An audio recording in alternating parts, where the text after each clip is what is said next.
So we're going to be looking at the clinical utility of the HLA testing for inflammatory conditions as a whole, and there will be a focus on celiac disease. The learning objective is obviously provided to you, and then I will do my very best to stick to the learning objective.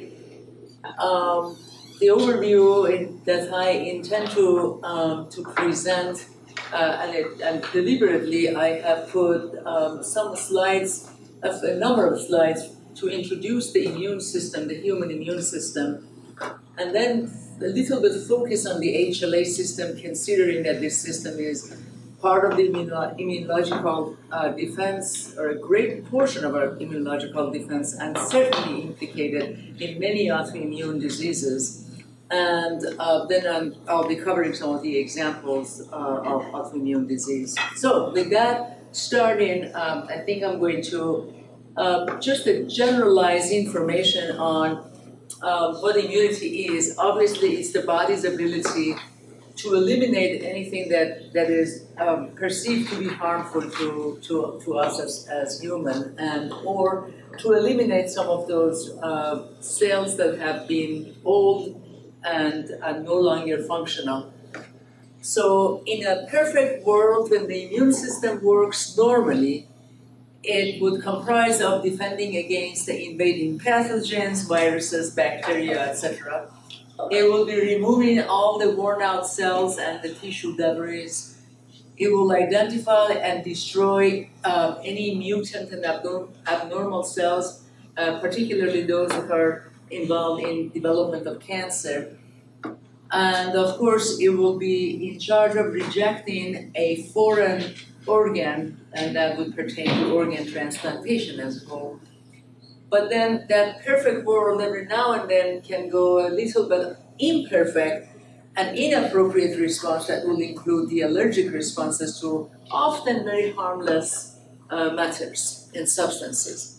And then, of course, when it's entirely misdirected, it will be what we are going to be listening to under the autoimmune diseases. So the immune system is not really an organ. It's really a complex function system that comprises of skin, which is that provides a physical barrier, the mucous membrane, the same. Some of the secretion and tears that have some antimicrobial properties, the white blood cells, the primary, the secondary organs such as liver and other tissues that are involved, and of course the primary immune organs that include the thymus and the bone marrow. So the immune system, and I have a reason to include this, and I hope that you will appreciate that. As a whole, it falls into two large categories of innate immunity and adaptive or acquired immunity. So one is very non-specific, and it includes the first line of defense, skin and etc., as I mentioned earlier. And the second line of defense is known as acquired or adaptive immunity. That was very, very, very specific to the organisms that attack our system. So this is a typical immune response. It starts with, initially when an invading microorganism is coming to attack our system. There is a rapid response. Initially, the mucous membrane, various secretions, the skin is going to be externally defending us.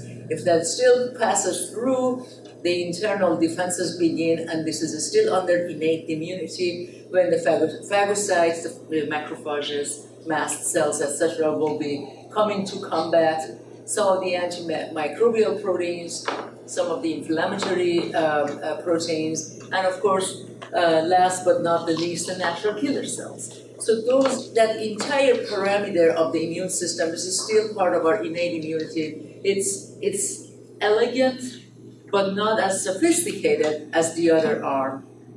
The other arm is, for all practical purposes, our acquired or adaptive immunity that itself falls into humoral response, which I will be talking about, which includes the antibodies and the cellular mediated response that we will be just talking about shortly. This all will make a bit more sense when we start into diving into some examples. So the innate system, we talked about external, the skin, etc., and the internal, some of the complements and cytokines and natural killer cells. This is a great presentation of how our innate system starts, like a repair mechanism, starts helping us when we do get invaded. And of course, collectively speaking, this is known as an inflammatory response, right, or an inflammation. But this is a good inflammation. That's inflammation that our bodies needed. Once we get some sort of wound or bacterial contamination, our platelet begin to go and close up the gap here. The mast cells start sending all of their mediators through all our vascular system. The vascular system permeability loosens up. It allows some of the neutrophils exit out and go to the site of injury. Once they migrate into the tissue, they become macrophages, and they're capable of engulfing and phagocytosing the foreign body. And upon that, a whole pro-inflammatory state starts when the cytokine release and everything else starts. That in its worst case scenario, it's a cytokine storm, and in its best case scenario, it's going to be just enough cytokine to just heal the wound and kick the microorganism out. This picture is what is it's an inflammation we want to have.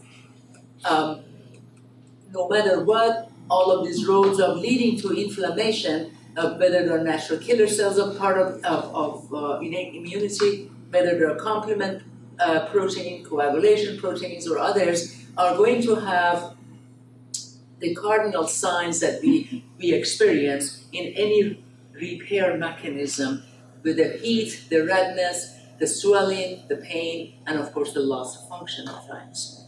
So, but there is a good and there is a bad to everything in life. And inflammation, as much as we love this side, the good one that helps us in the repair when we burn or when we have a traumatic event or we have a microbacterial attack and infiltration, the other side, which is covered probably under this, unfortunately, that slide, is when there is an autoimmunity, when there is cancer, when there is a chronic inflammation that leads to a significant number of tissue infiltration, significant number of cells of the immune system infiltrating into the tissue, and in the long run leading to the destruction. Asthma is a mild case of that. Cancer is a very broad spectrum of this. That was coming in correction. The cardiovascular disease and so forth. Anyway, those are all the bad side of inflammation again that we want to avoid, and the autoimmunity falls in here as well, that we're going to be discussing. But before we get to the autoimmunity, let's just take a closer look at, and there's a reason for that. Okay, so we know the innate, everybody knows the innate immunity. For all practical purposes, it's clear that our skin defense and the proteins defense and all that we just discussed. But the acquired immune system is very elegant and very complicated, and it's actually intelligent. And by that, what I mean, and that's where the autoimmunity actually plays a real role, and the chronic inflammatory responses, unfortunately, are issued. As good as these are in protecting us against microorganism and invasion of microorganism, they unfortunately are implicated in the majority of autoimmune attacks and majority of system attacks that we are trying to avoid at every cost. The acquired or adaptive immunity falls into two categories of humoral response, when the antibodies are produced and they neutralize and eliminate the pathogens, or the cellular mediated one, when the lymphocytes predominantly are engaged to get rid of the invader. Why I am going through this, not to teach anybody immunology, rather because to get to HLA, you got to know where HLA system is and how it operates. The HLA system, for all practical purposes, is right in this arm of acquired immunity, and that's what's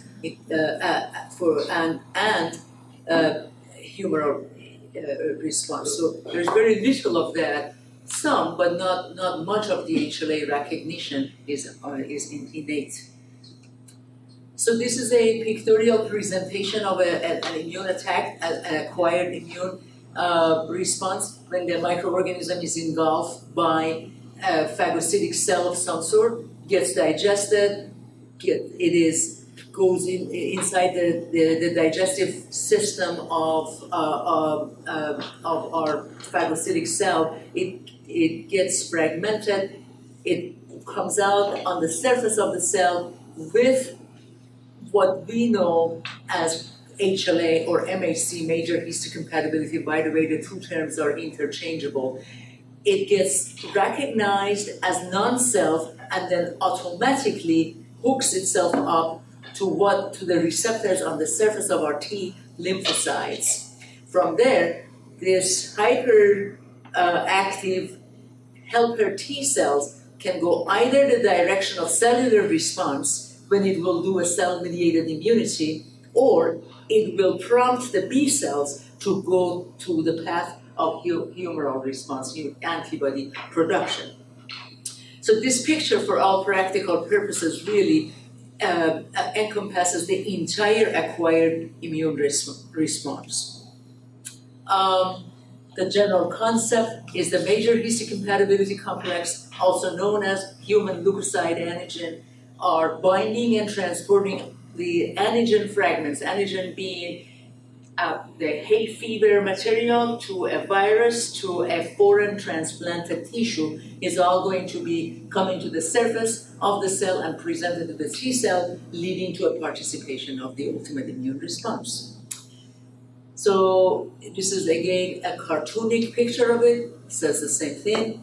The pathogen is digested inside the phagocytic cell. The pieces of the antigen comes on the surface. It is hooked to MHC or HLA. HLA will be then known to be recognized by some of the T cell receptors, and the rest you already know, either T cell immunity or a B cell immunity.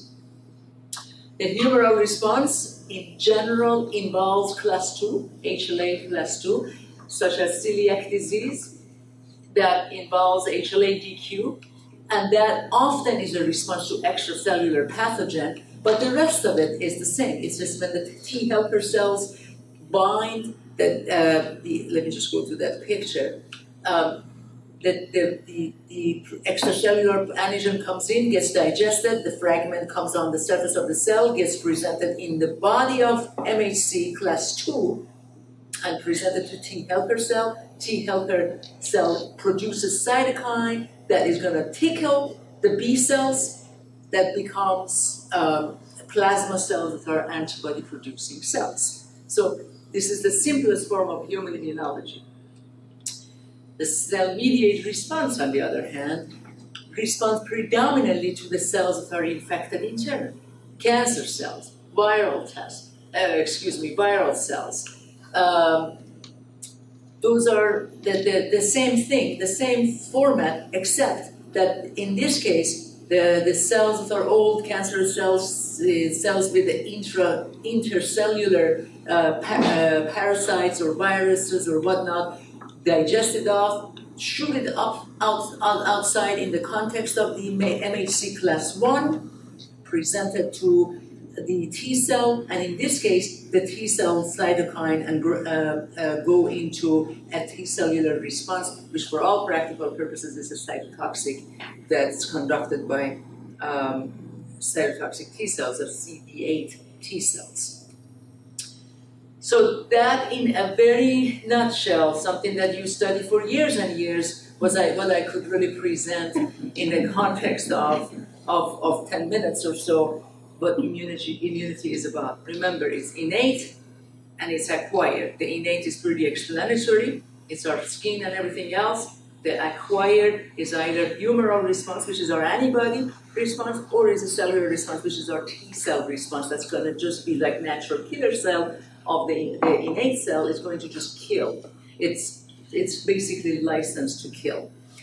But something a little bit less dramatic, of course. So those are the good immunology. The bad immune system is when the system is the allergy. Allergy is slightly cooler, is slightly less sophisticated.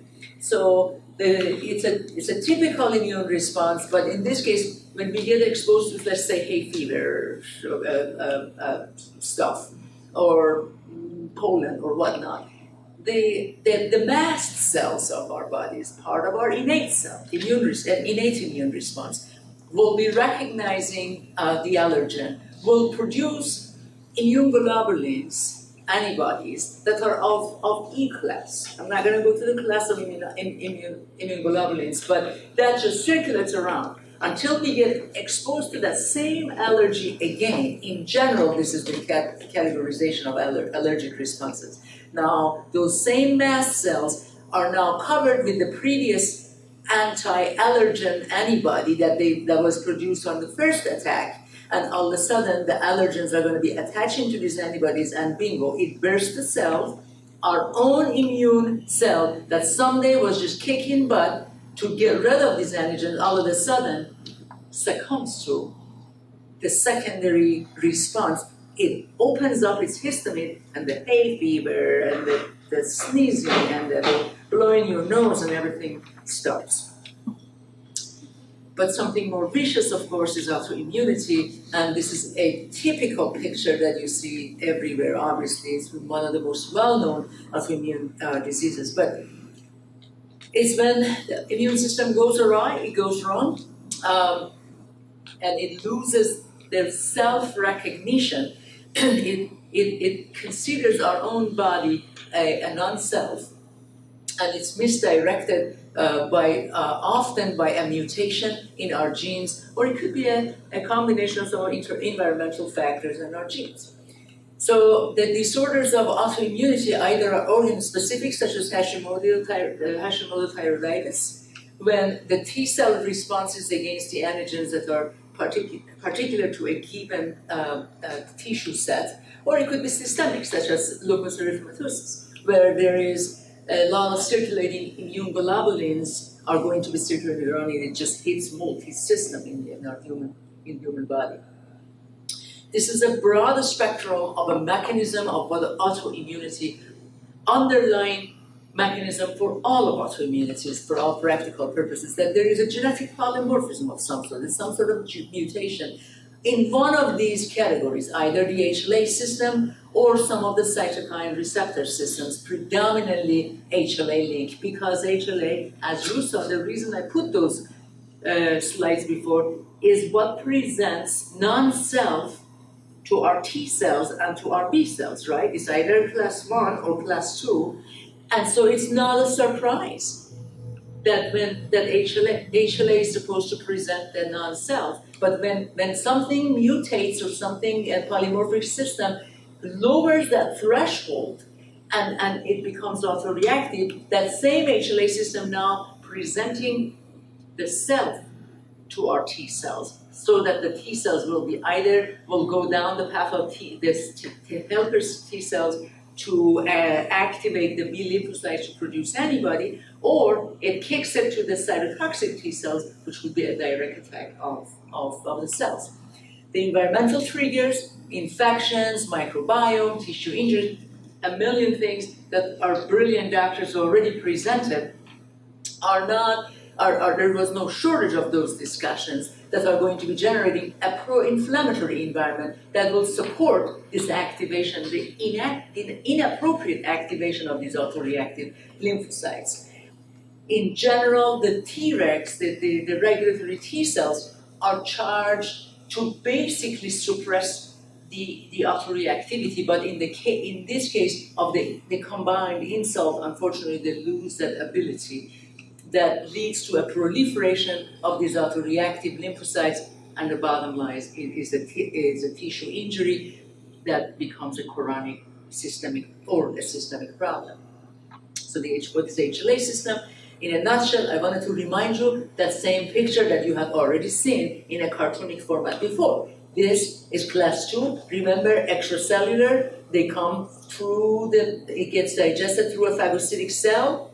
The pieces of digestion, MHC is inside, it sees them, connects with them, brings it out to the surface of the cell, and from there, the T cell, either the CD8 or a CD4 is going to see them. If it's extracellular, it's going to be CD4, and it's going to be kicking into the B cell and production of humoral response. If it is CD8 that sees them, it's going to kick into the T cell mediated response. So, just wanted you to see where the HLA, as you can see on both arms of humoral and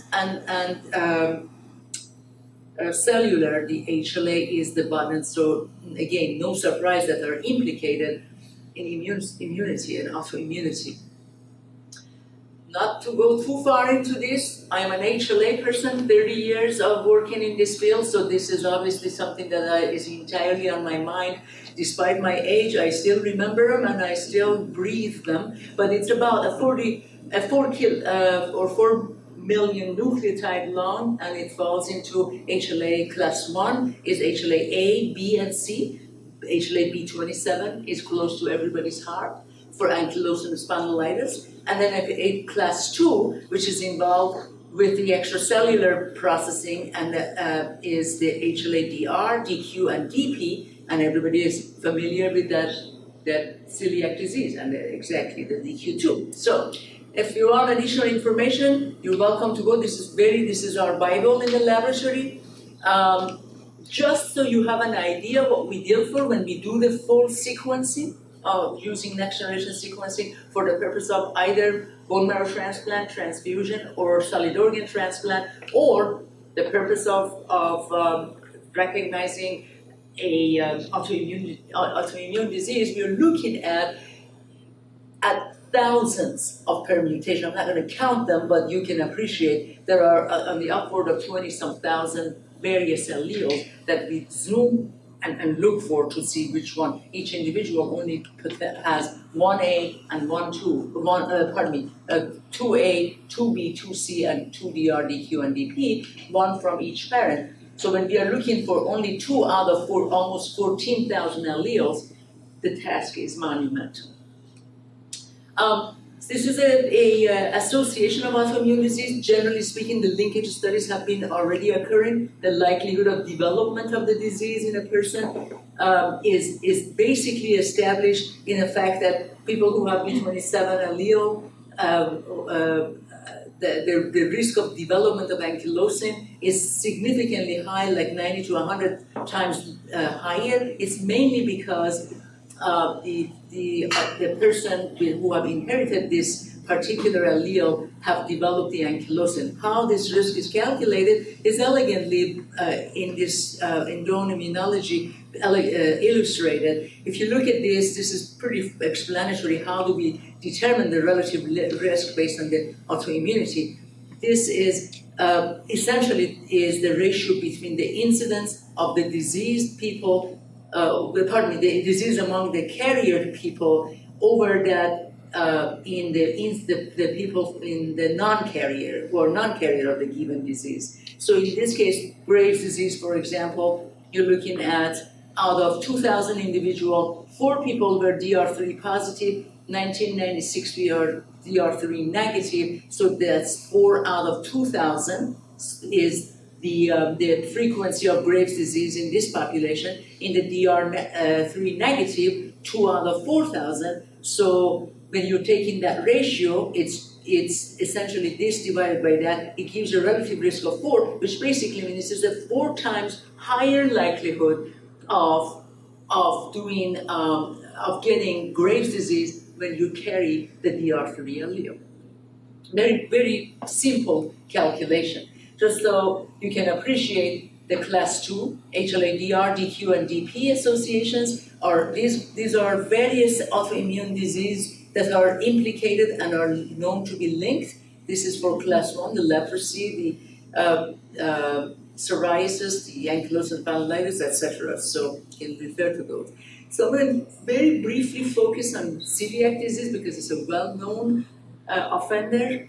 So it is obviously characterized by gluten-induced intestinal damage. So this picture here, gluten to the right, no gluten to the left, beautiful villi, healthy, great absorbance, and then of course the gluten leads the damage to making a flat set of villi. And the genetics of that, for all practical purposes, 95% of celiac patient disease are DQ2, the remaining are DQ8. So with that calculation, nearly 100% confidence interval. So if you have a patient who has no DQ2 and no DQ8, for all practical purposes, your patient does not have celiac. So if they are presenting the symptoms, they suffer something else.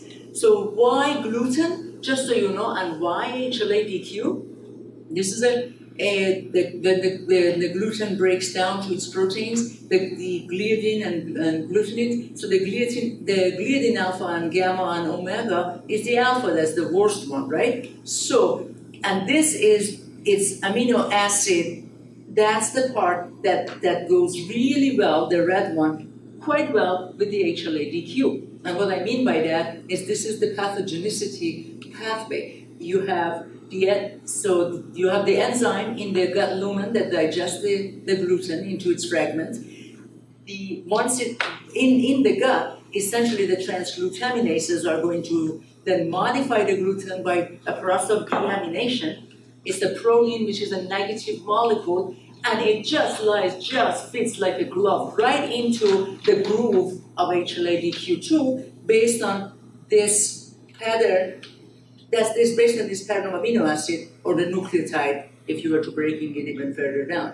The next thing that happens, unfortunately for the patient, the intestinal mucosa will have all these all of us have those, the T helper cells, and you saw the rest from my previous slides, that the T4 will see the offender. In this case, the gliadin will be presented to the CD4 as foreign.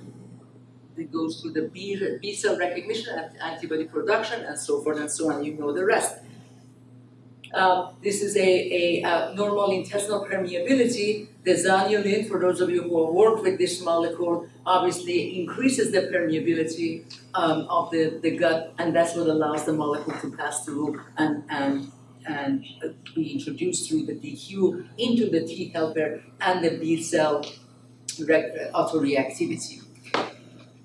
This is a copy of our genetic test. We test for the entire battery of DQ. So what one should have, we determine the risk for the DQ2 and DQ8 as well as the DQ alpha, because the linkage between the DQ beta and DQ alpha is significant, and I'm not going to get into that, but when the individuals show that, we usually line them up as the very likelihood to a very little likelihood of developing celiac disease. So this is a good presentation that if you don't have, there is celiac disease, you have the autoimmunity that is for sure HLA driven, then you have gluten sensitivity, and you have wheat allergy. Folks, there are no genes that have been yet known for these two. So if there is a patient who calls you and says, well, for God's sake, you gotta help me out with this, well, they gotta do something else. And this is borrowed from doctors' data, which is a very meaningful, and this is definitely a good algorithm to have. If your patient is tissue transglutaminase IgA and IgG positive or deaminated gliadin positive, that's it. It's celiac. But the problem with these tests, as you know, is that they don't. They're unfortunately, depending on how much gluten has been consumed over the past period of time, unfortunately, they can be elusive or they may be less precise. And then what do doctors do? Rush into running a biopsy, right? Well, there's no need to do that. Run an HLA. So, but if they are negative, well, really, these are negative, your HLA is not, because remember, these can be negative and your CD might be still there. because this test may be imperfect, will be imperfect. If it's negative and HLA is negative, then you can look at for gliadin. If the patient has gliadin positive, it's their gluten sensitivity. If not, for all practical purposes, if they're acting up to wheat consumption, they have a wheat allergy. So review that. To give the last example of a couple of more examples of these before I finish is ankylosing spondylitis B27. It obviously comprises a variety of different. The prototype, of course, is AS, psoriatic arthritis, the reactive arthritis, undifferentiated spondyloarthropathy. They are non-differentiable from each other, often occur the same time. All of their underlying predisposition are known to be B27. Just so you know, about 85 relative risk is very high. That basically means out of every 100 patients who have ankylosing, 15 of them may be B27 negative, the rest are B27 positive. It is well known and documented that this comes with Klebsiella. Klebsiella is just, it's something that, generally speaking, you don't expect a gut bacteria to be related to your sacroiliac or joints or spine issue, right? But the material point is that the lymphatic drainage are so close that suffering from Klebsiella infection often precedes those who are B27 positive development of ankylosing spondylitis. And then hence, the low sugar, the low starchy diet has always been known to be very, very therapeutic for people who suffer the disease. SLE is another one, but I want you to just the take-home message with this is that not all people who have the particular gene are going to develop SLE, and not everybody who is absent of the gene for the DR gene for SLE is going to not have that. Bottom line is that it seems to just somehow regulate the pattern of inheritance as opposed to causing it. Another one is rheumatoid arthritis, very often in female than male, associated highly with DR, but this is what's very important. This is highly, highly studied. The rheumatoid arthritis is actually the DR beta 1 and 4 are associated. The patients who are positive for both DR beta 4 and DR beta 1 would require the arthroplasty earlier, and so consequently, it's not only a diagnostic marker, but it predicts the progression of the disease, and that's why I would say that almost every arthritic patient is going to be tested for if there is an autoimmune-related arthropathy. Last but not the least, which I think is a fun one, is the narcolepsy. Definitely DQ alpha 0102, DQ beta 0602, and it's known for the hypocretin, which is a hypothalamic neurotransmitter that helps the alertness. It's going to be chewed away when you have this combination of HLA. This is when they were looking for H1N1 overcoming in Finland, they used the vaccine Pandemrix, which they noticed 2-3 months after, the majority of children developed narcolepsy, and of course, and some adults. Upon further testing, this combination of HLA-DQ 0602 and the 0102 for DQ alpha was present in every single one of them. This is one of the most compelling evidences of this particular association. And in addition to, of course, many other things that are included or expected from an autoimmune attack. So, bottom line is life, no crystal ball, but HLA is the key.